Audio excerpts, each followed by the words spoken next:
Bueno, a ver, hoy nos vamos a meter en un papel un poco de detectives de la burocracia, diría yo. Suena bien eso. Tenemos sobre la mesa dos informes de la OCDE. El primero, Tendencias que configuran la educación 2025, nos pinta un panorama. Pues complicado. Bastante. Habla de inteligencia artificial, de conflictos, de polarización. Vamos, una auténtica tormenta. Y en medio de todo esto, se supone que los gobiernos tienen que tomar decisiones a largo plazo. Para la educación de millones de personas, nada menos. Exacto. Así que la misión de hoy es investigar por qué tantas buenas ideas que están respaldadas por la investigación, parece que se mueren en un cajón antes de llegar a las aulas. Es una misión crucial, la verdad, porque la respuesta teórica a cómo navegar esa tormenta es, en principio, sencilla: usar una brújula. Y esa brújula sería La evidencia, los datos, la investigación. Pero claro, ahí es donde empieza todo el misterio. Nuestro segundo informe, Sinistro, sí evidencia, es la clave del caso. ahí está el meollo. Ahí está. Investiga precisamente ese abismo que hay entre la intención de usar la evidencia y la realidad de hacerlo.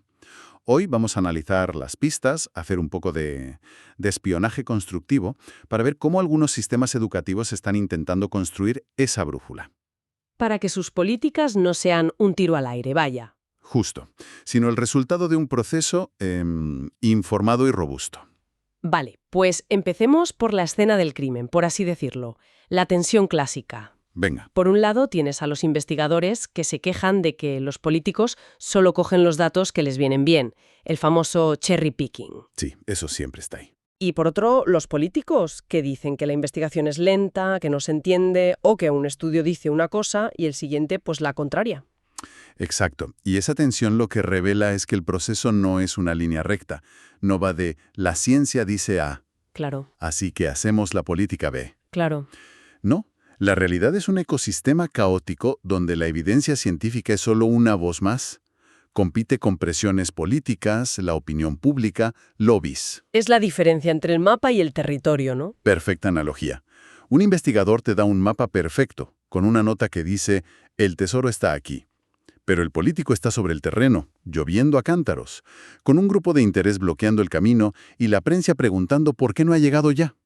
El mapa es útil, pero no es suficiente. Y hay un dato en la encuesta de la OCDE que a mí me parece que es la pistola humeante de este caso. De verdad, es absolutamente revelador. A ver, dispara.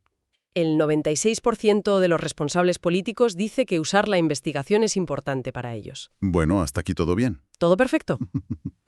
Pero, y aquí viene lo bueno, solo el 50%, la mitad, está dispuesta a usarla para cuestionar sus propias ideas, sus propias creencias. Paremos un momento aquí, porque esta cifra es el núcleo de todo el problema. Es brutal. Totalmente. Es como decir, me encanta la comida sana, siempre y cuando sepa pizza. Exacto. ¿Qué nos dice esto sobre la naturaleza humana en la política? Pues nos dice que la evidencia no es solo información, es una amenaza potencial. Una amenaza. Sí, una amenaza al status quo, a una ideología o incluso a la carrera de alguien. Admitir públicamente que estabas equivocado, basándote en un nuevo dato, es políticamente carísimo. Claro. Por eso, el verdadero reto no es técnico. No es un problema de acceso a los PDFs de los estudios. Es un problema cultural y de incentivos. Se trata de crear un entorno donde mirar un dato que te desmonta el chiringuito no sea una derrota. Sino un acto de responsabilidad. ¿Justo? Vale, entonces, si el problema es cultural, ¿cómo se soluciona? No puedes firmar un decreto que diga, a partir de mañana todo el mundo tendrá la mente abierta. Ojalá. El informe habla de un enfoque de sistema. Suena un poco a jerga de consultor, pero bueno, la idea es que no hay una bala de plata. Exacto. Se trata de atacar el problema desde varios ángulos a la vez. El informe lo resume en dos pilares, que se necesitan mutuamente. Dos pilares. El primero es el factor humano, o sea, desarrollar las capacidades de los funcionarios, darles herramientas, confianza, para entender la investigación, para cuestionarla y para traducirla a un lenguaje que un ministro pueda entender en 5 minutos. Entiendo, construir el andamiaje, el organigrama, pero por mucho que un edificio de oficinas precioso, no sirve de nada si la gente de dentro no sabe usar un ordenador. ¿Cómo se ataca ese factor humano? Ahí entra el segundo pilar, las estructuras estables. Se trata de crear departamentos, unidades, dentro de la administración cuyo único trabajo sea hacer ese puente, mecanismos que sobrevivan a los cambios de gobierno. Eso es. Y que hagan que preguntar en qué evidencia nos basamos se convierta en rutina, no en la excentricidad de un funcionario entusiasta. Un momento. Pero crear nuevas estructuras, más departamentos, suena a más burocracia, más reuniones, más lentitud. Sí, ¿no corren el riesgo de convertirse en parte del problema que intentan solucionar? Es un riesgo real y es la crítica principal, claro. La clave, según el informe, es que el mandato de estas unidades sea radicalmente distinto. No están ahí para gestionar, sino para cuestionar y traducir. O sea, su éxito no se mide por cuántos informes producen. No, se mide por cuántas políticas mejoran gracias a su intervención. Y para ver cómo funciona, pues lo mejor es espiar un poco a quienes ya lo están intentando. Venga, aquí es donde nos ponemos el sombrero de espía. Me interesa mucho ver los casos prácticos. ¿Quién lo está haciendo bien? Pues un ejemplo muy claro es Noruega. Crearon una sección de análisis de políticas dentro del propio ministerio. Vale. Lo interesante es cómo operan. Por un lado, son reactivos. Si un departamento necesita saber qué dice la investigación sobre, no sé, el impacto del tamaño de las clases, ellos lo buscan y lo sintetizan. Responden a la demanda. Pero, y esto es la clave, también son proactivos. No esperan sentados. Buscan continuamente estudios relevantes y los traducen para que sean útiles. Me gusta mucho un detalle que mencionan de su trabajo, que parece pequeño, pero es muy potente. El resumen de una página. Ese. Cada semana, alguien del equipo escribe un resumen de una sola página sobre un estudio reciente. Lo llaman La investigación dice. Es genial. Es una idea muy simple, pero muy directa. Pone el conocimiento en la mesa, de quien toma las decisiones, sin excusas. Es una forma de reducir la fricción al mínimo. Y esto tiene un eco en Flandes, en Bélgica. Ah, sí. Allí también reorganizaron su departamento para crear una división de estrategia y conocimiento. Aunque ellos mismos admiten que tienen sus retos, como la presión de las agendas políticas. Pero oye, el simple hecho de crear un espacio formal para esto ya es un paso de gigante. Vale, tenemos la estructura noruega, como una unidad de inteligencia interna. Pero volvamos a las personas. ¿De qué sirve esa unidad si los funcionarios del resto de departamentos no saben qué pedirles o cómo interpretar lo que les dan? Esa es la otra cara de la moneda. Totalmente. Y aquí podemos mirar a Finlandia. Claro, no podía faltar Finlandia. No es ninguna sorpresa. Ellos ya tienen una cultura de evaluación muy sólida, con su agencia FINEC. Pero lo interesante es que el propio Ministerio de Educación ha desarrollado un marco de competencias que necesitan sus funcionarios. Y no es solo saber de leyes o de presupuestos, ojo. ¿A qué tipo de competencias se refieren? Pues va desde habilidades de análisis y gestión del cambio hasta cosas que podrían parecer más blandas, pero que son fundamentales, ¿Cómo cuáles? como la resiliencia y la capacidad de trabajar bajo presión. Entienden que, para manejar la complejidad del mundo actual, necesitas funcionarios que no solo sean técnicamente competentes, sino también personalmente robustos. Y en este punto el caso de los Países Bajos a mí me parece fascinante. Es muy bueno. Porque ellos no asumieron saber por qué no se usaba la evidencia. Hicieron algo casi radical. Se pusieron a sí mismos bajo el microscopio. Fue un movimiento increíblemente inteligente. Encargaron un estudio de ciencias del comportamiento para entender a sus propios funcionarios. ¿Y qué descubrieron? Pues barreras muy humanas, la percepción de que nunca hay tiempo, la falta de incentivos claros. Claro, nadie te da una medalla por pasarte 3 semanas buscando evidencia, pero sí por apagar el último fuego mediático. Y lo más interesante, una cultura de impotencia aprendida. Impotencia aprendida suena terrible. ¿Qué significa exactamente en este contexto? Es esa sensación de ¿para qué voy a molestarme en buscar el dato perfecto y preparar un informe impecable si al final el ministro va a hacer lo que le dicte su intuición o la última encuesta? Un cinismo que paraliza. Totalmente. Paraliza el sistema desde dentro. El estudio reveló algo paradójico. Los funcionarios sentían la urgencia y la responsabilidad de usar la evidencia, pero no sentían la autoeficacia. No creían que su esfuerzo individual pudiera realmente cambiar las cosas. Es una trampa psicológica, vaya.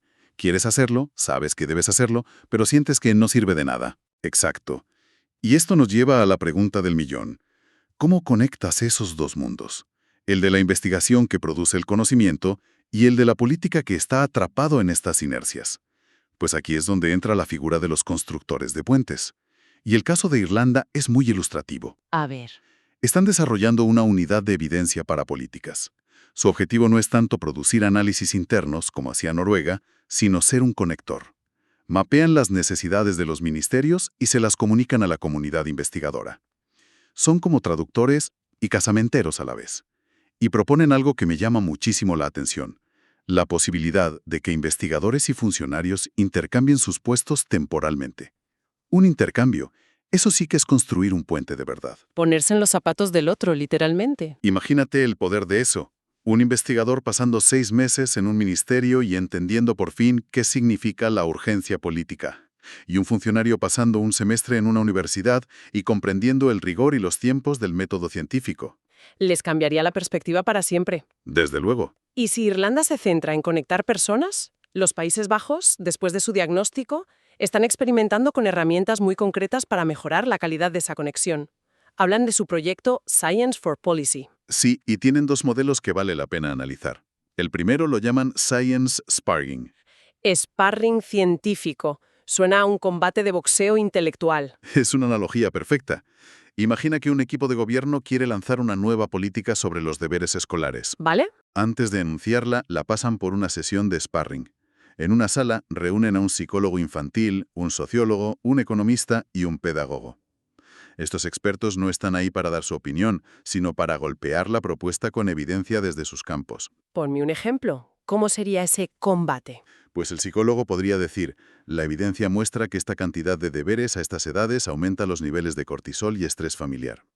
El sociólogo añadiría: mi análisis indica que esta política ampliará la brecha entre los niños cuyas familias pueden ayudarles y los que no. Claro. Y el economista: ¿han calculado el coste en materiales para las familias con menos recursos? El político sale de esa reunión con su idea inicial magullada, sí, pero infinitamente más robusta y a prueba de balas. Suena muy bien, casi como un control de calidad para las ideas. Pero me pregunto si no puede ser también una forma de que los políticos se laven las manos. ¿En qué sentido? Si la política fracasa, siempre podrán decir, bueno, pasó el filtro de los científicos. Es un riesgo, sin duda. El cinismo siempre puede encontrar un resquicio, pero la intención es la contraria. Es un ejercicio de humildad. Es reconocer que ninguna perspectiva individual es suficiente. Y su segundo modelo, la evaluación de evidencia, va en la misma línea. Vale. Es un proceso más formal, donde políticos e investigadores se sientan juntos a analizar un estudio concreto y se hacen 3 preguntas. ¿Es este estudio metodológicamente sólido? ¿Es relevante para nuestro problema? Y la más difícil, ¿es aplicable a nuestro contexto político y cultural? Entonces, si juntamos todas las piezas de esta investigación, ¿cuál es el veredicto? Hemos visto unidades internas, desarrollo de personal, conectores, herramientas de colaboración. Es un arsenal completo. El veredicto es que no hay un único culpable ni una única solución. Se necesita un enfoque de sistema. Trabajar en todo a la vez. Exacto. De nada sirve tener a los funcionarios mejor formados del mundo si no hay una estructura que les dé tiempo y legitimidad para usar sus habilidades. De nada sirve una estructura de análisis perfecta si sus informes no se conectan con las decisiones reales. Y de nada sirve esa conexión si la calidad de la interacción es pobre. Eso es. Hay que trabajar en las habilidades, las estructuras y las interacciones, todo al mismo tiempo. En resumen, se trata de pasar de un uso anecdótico y a veces defensivo de la investigación a crear una auténtica cultura de la evidencia. Sí, Una cultura donde la pregunta ¿y esto en qué se basa? Sea la norma, no un ataque personal. exactamente. Que sea parte del ADN de la administración pública. Y todo esto me deja con una última reflexión que me inquieta un poco. A ver, todo este esfuerzo, todas estas estructuras tan cuidadosamente diseñadas, se basan en un principio fundamental: que los hechos importan y que la razón debe guiar las políticas. Claro, es la base. Pero el primer informe que mencionamos, el de Tendencias 2025, describe un mundo con una creciente polarización y desinformación. Así que la pregunta para reflexionar es: ¿qué ocurre cuando el mayor desafío no es la falta de evidencia o la falta de puentes para acceder a ella, sino una creciente falta de voluntad para escucharla? ¿Cómo resisten estas estructuras en un entorno donde una opinión gritada en redes sociales a menudo pesa más que el metaanálisis más riguroso?